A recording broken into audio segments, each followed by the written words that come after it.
Well,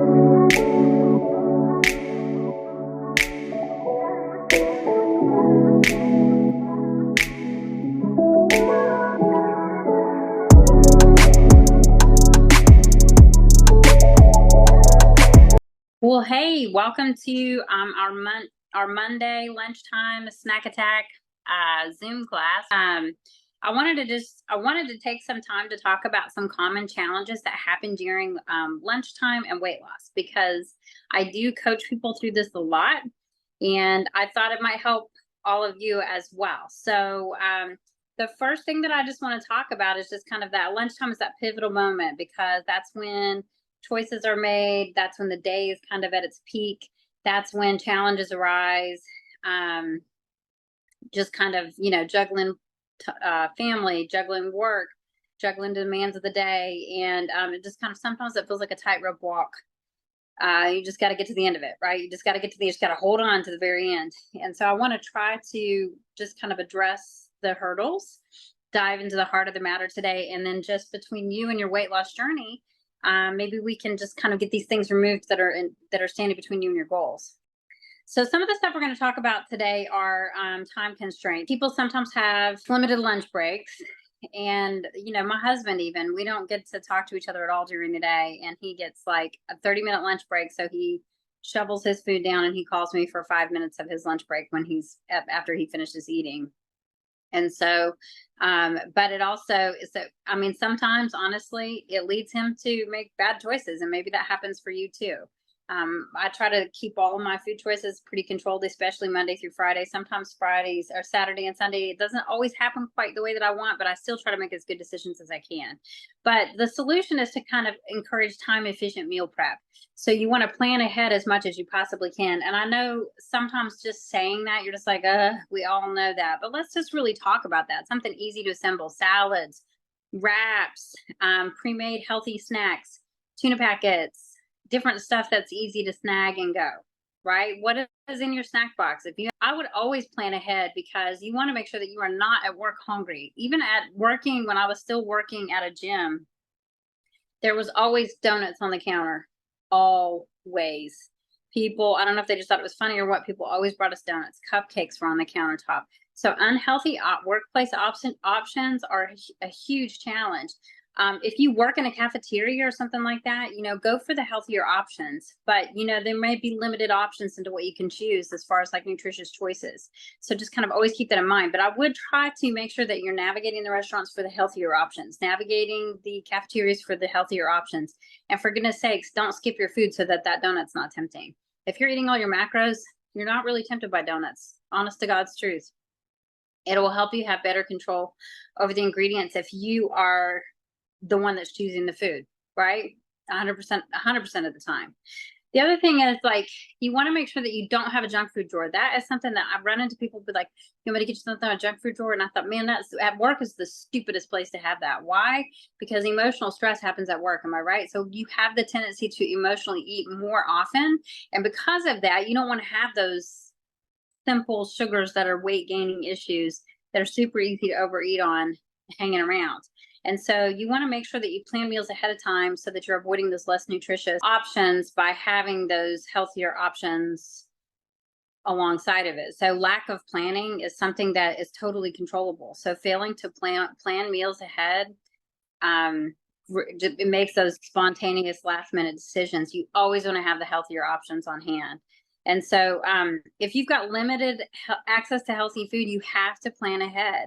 So you might not have healthy food access at your job or whatever it is that you're going to. So you have to create those options for yourself.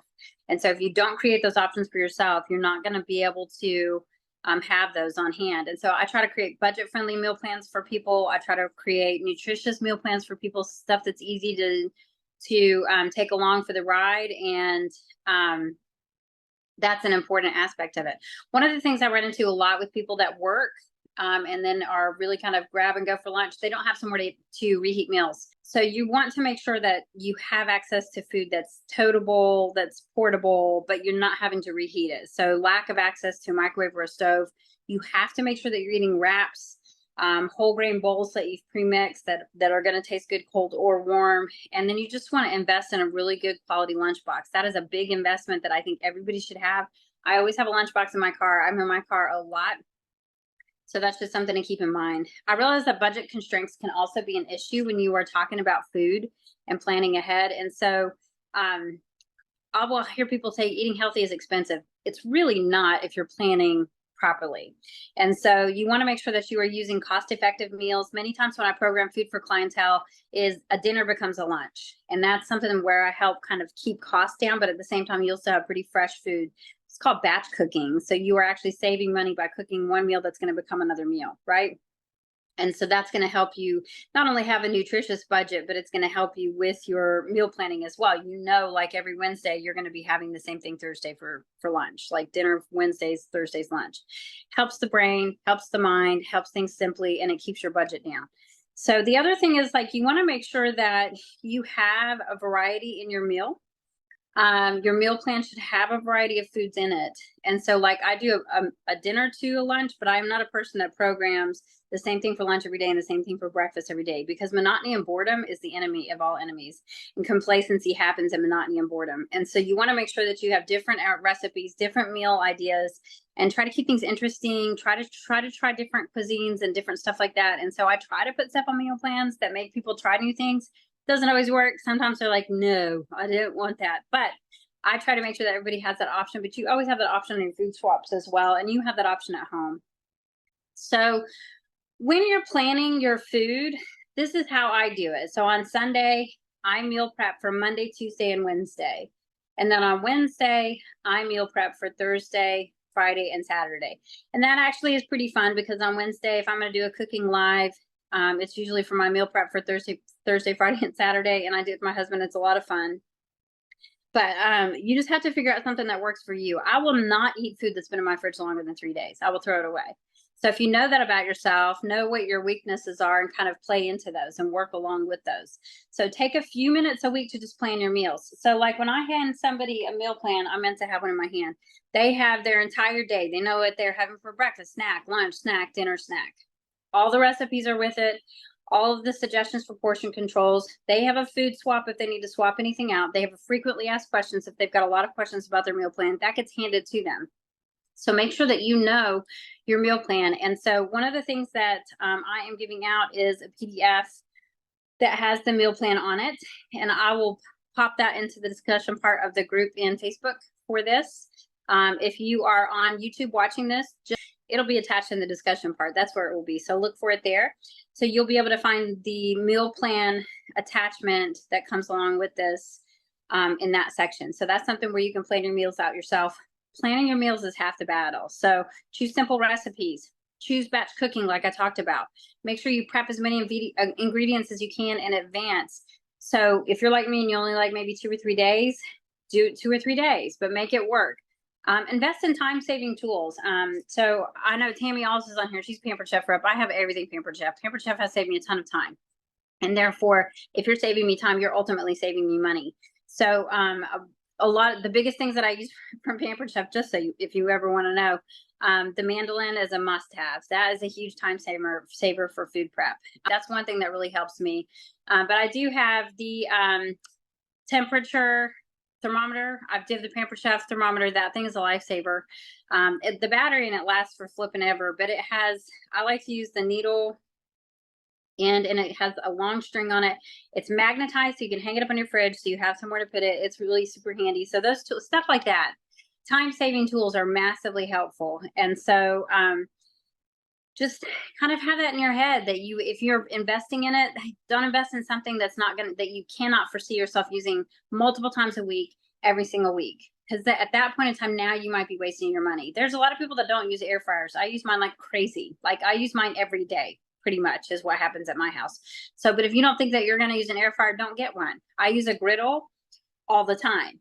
So I have one of those. I use my Instant Pot pretty consistently. If not once a week, it's 2 or 3 times a week. You know, I use my air fryer and my Instant Pot more than I use my stove, if that gives you any idea. So just kind of have that in your head. You are investing in tools that are making your life simpler. You are cooking once, eating twice, or you are repurposing your meals, or you are batch cooking, however it is that you want to call it, right? Freezer friendly foods are huge. So if I take a meal plan and I have 6 servings of it, I map out the 6 servings and freeze what I can, right? If it will freeze well, I put it in the freezer. Then I just have to pull it out the next few weeks and it's already done. Now, freezer food I'm good with. It's the refrigerator I will not keep it. When you set up your time to prep your food, set up a prep station. You have your tools, but also set up a prep station. Clear the area, have a garbage bowl. That's like a big Rachel Ray trick that I learned. Have a garbage bowl, have your station, have it set up, and continue on. You can use prepackaged options too. So I use prepackaged frozen vegetables all the time. Frozen broccoli, that's something I use. Frozen fruit all the time, all the time. So prepackaged frozen fruit, just check them to make sure they don't have added fats and added sugars. Outside of that, you're probably okay. If you're having to watch your sodium, you might have to check for that too. Make sure that you give yourself a timer. Don't just go in your kitchen and mindlessly go. Look and see, okay, I have an hour to food prep, set a timer, and then just keep yourself in check with that time so that you're really staying focused and getting everything done. And it keeps you from last minute searching for stuff. It's going to keep you more organized to have kind of a time frame when you're prepping. That's a huge thing, right? Have grab and go snacks that you have prepared. If you guys watched my Zoom from my car and you see what I keep in my car, I just take my drawer. It just travels with me everywhere. But I pre-package all my trail mix, so it's all pre-packaged in the serving size that it goes in these little square containers. You can also do themes. Seriously, when my kids were little, we always had themes. Monday was breakfast food. Tuesday was international night. Wednesday was comfort food. Thursday was leftovers. Friday was always pizza. Saturday we would go out to eat, and Sunday was a big family dinner. We had themes, and so my kids would never ask me what's for dinner. They would go, "What's for dinner?" Wait a minute, it's breakfast night. So it would be like one of 3 things. I kept everything really simple, and that helped me as a mom to plan, right? That will help you with your budget as well. And that's one of the reasons I try to get people to use the same meal plan for about a month, because that's going to help you so much over time to plan everything out, have a continued budget that's friendly, and get in the habit of creating food that works for you and your family. So the other thing that I just want to encourage you guys to do is, if you really struggle with emotional eating, have some emotional awareness and just make sure that you're not keeping foods in your home that are going to create a problem there. So have whole foods like fruits, vegetables, fresh stuff that is going to eventually go bad. If you have something in your home that you could keep for the next 10 years, just go ahead and get rid of that. You don't need that anyways. That doesn't need to go in your system and your body. Try to figure out how to metabolize that and figure it out. So, but for the most part, I am done with the teaching part of this. Tammy, you are the only one here right now. Do you have any questions? You can either open up or type it in the chat. Okay, I'm back. Can you hear me? Yeah, I can hear you. Okay. When you're making a chicken in bulk, like for several days, do you make it in the crock pot, or do you use your Instapot or fry it, or how do you do it? So it depends on what is on my meal plan that week. If I have several soups that I'm making it for, I will usually toss in the Instapot with some broth, because that kind of makes more of a soup textured chicken. But honestly, I think it's really, that's a personal preference. So if I know that I'm going to be making a chicken Caesar salad, I kind of like that chicken's air fried. And so like this week, my chicken salad, that chicken for my chicken salad is air fried. And then my chicken Caesar salad pieces are also air fried. Had I just been doing the chicken for the chicken salad, I might have done all of it in the Instapot, because I'm also having soup on Thursday night. So I think it just depends, even though I probably wouldn't have necessarily, maybe would have been okay with that. I don't know. But I think it just really depends. It's personal preference. It also depends on how much chicken you're cooking, right? Because you can cook more chicken. My air fryer is little, so I can cook like 2 or 3 pieces in it, and that's about it. But if you're cooking like a bunch of them, you might need to do the Instapot. But if you're doing a big oven bake and you're doing a lot of batch cooking, the oven is probably a better option. You know what I mean? Yeah, that's a great question. It question. Kind of depends on how much you're making in the meal you're going to have that week. I think so. That's what I would go by. That was a great question. Have you got any more questions for me? You're talking about snacks. Most of the time I'm home for snacks, but a lot of times we're kind of on the road.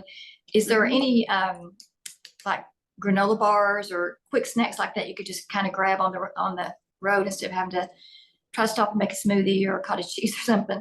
Right. So my go-to, there's a lot of different really good brands out there. You're going to want to go down like in Oak Ridge, Tennessee, we have an aisle that has like breakfast foods that are in the refrigerator on one side and then like bars and stuff on the other side. The section that has like the healthy food bars, the Quest brand is probably my favorite brand, but there's a lot of different really good brands out there. You're looking for something that's low in sugar, that the ingredients outside of seasonings, there are 6 ingredients that you can pronounce, and Quest almost always falls into that category. So I think it's just a matter of finding one that works for you. Those ones usually have about 20 grams of protein in them, so they're going to sustain you for a little while longer than probably like a Nutri-Grain bar doesn't have very much protein in it at all, and it's got pretty decent sugar in it. So just kind of go for lower sugar items that have a little bit higher protein, have a little bit of fiber in it that will sustain you a little bit longer and stuff like that. I also go for pre-made protein shakes. I always have pre-made protein shakes on hand. My favorite brand is Excess Sports Nutrition, but the other one that is store driven because you can't get Excess in the store is Premier Protein pre-made shakes. Those are the ones that I get, and they've got a pretty good variety of flavors. Okay. Yeah, I actually buy the Premier Protein powder for my smoothies when I make them here at the house. I do like those. Yeah, it's always good to have the pre-mades on hand if you know that you're going to be gone and you've got a shake on your meal plan. You know what I mean? Yeah. Because most of the granola or little snack bars I look at, they're so high in calories and then like 15 or 20 grams of fat. And like, which ones does she use? Yeah. Now I usually go for Quest. They usually have between 7 and 10 grams of fat. There's usually about 20 grams of protein. They're not low calorie, but they've got some decent nutrition attached to them. Okay. And that wouldn't be an everyday thing anyway. So no, but I always have them on hand. So, and the Quest chips are another one that I always have on hand. So, I tried those. Those are good. They're a good investment, but at the same time, they're worth it because you're actually getting food. You're not just getting chips. Okay. So, all right. I was jotting down a few things. I think that's only 2 questions I had. Awesome. Well, very good. Well, listen, I'm going to let everybody go. If you're watching this on replay, put #replay, and I hope you guys have the best day ever. Bye, Tammy. Bye. Thanks a lot. Yeah, absolutely.